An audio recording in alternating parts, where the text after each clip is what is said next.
एक बात कहूं, इस भारतवर्ष में माओं ने अपने पतियों को तो छोड़ दिया होगा, पर अपने बच्चों को न छोड़ा होगा।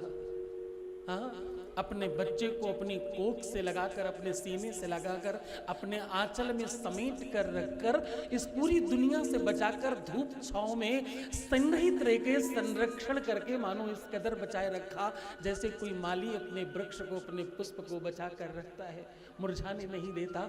इस प्रकार रखने वाले उस साहस, उस बल का, उस ताकत का नाम माँ है। हाँ, माँ कैसे कहूं, रामकृष्ण इस दुनिया में राक्षसों का वध करने नहीं आते। हान लाभ जीवन मरण जस अपयस विधिहात, उनके पास वही स्विच है ऑन और ऑफ कर देते।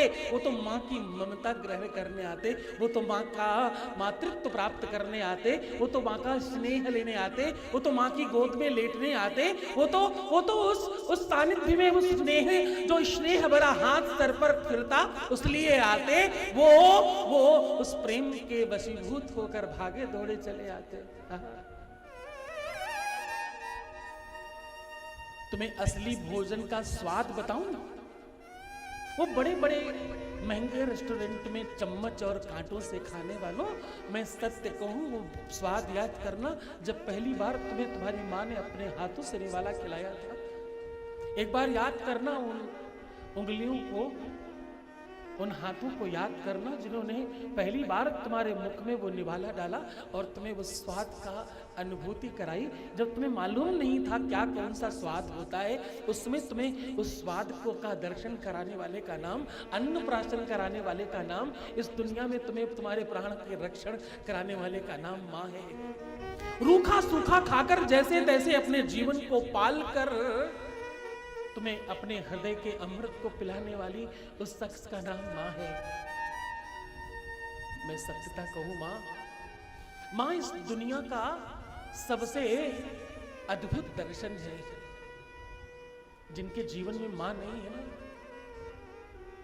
मैं बहुत विनम्रता से कहूं, जिनके जीवन में माँ नहीं है वो दुर्भाग्यशाली है बेचारे। माँ का मातृत्व और माँ का स्नेह, माँ की ममता किसी शब्द के वशीभूत नहीं है। माँ तो उस स्नेह का नाम है, माँ तो उस ममता का नाम है, माँ उस सहज एहसास का नाम है ना, जिसके होने पर तुम्हें सुख मिलता है।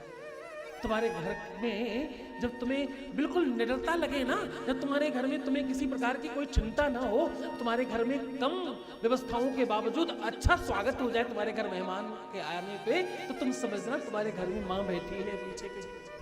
हाँ?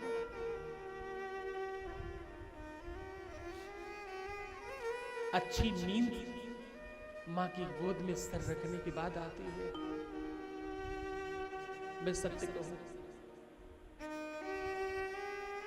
वो आखिरी नींद भी हो ना माँ की गोद में, तो मुझे लगता है कि वो परम सौभाग्य का दिन होगा। माँ की गोद में शीश रखकर जो सुखानुभूति है वो विश्व के शायद हो सकता है स्वर्ग के किसी कोने में भी ना हो। और एक बात कहूं,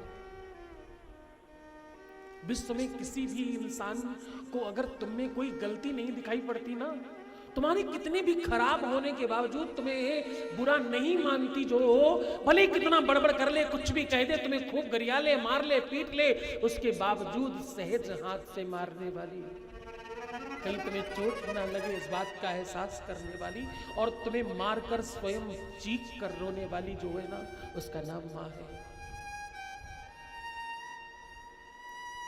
पूरी दुनिया से लड़कर, पूरी दुनिया से झगड़कर तुम में श्रेष्ठता का दर्शन करने वाली, जिसे तुम में कोई कमी नजर नहीं आती, उसका नाम माँ है। एक बात और कहूं, यहां वहां पत्थरों पर सर पटकने वालों, परमात्मा भी दूसरे नंबर पर आता है माँ के बाद, माँ से पहले नहीं आता।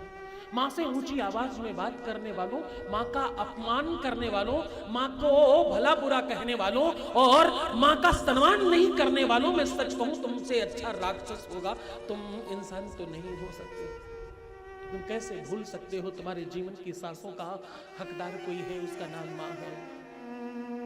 मैं सत्य कहूं, तुम्हें असली सुख चाहिए ना, तुम्हें असली में एक बार एहसास करना हो तो मेरा कहना मानना।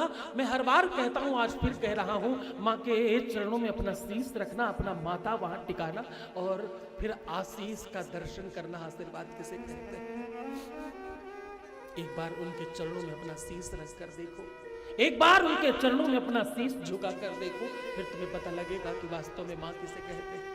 हाँ, मां परम तत्व है। मां वो अलौकिक तत्व है जिसके आशीष में परमात्मा भी झुक जाता है।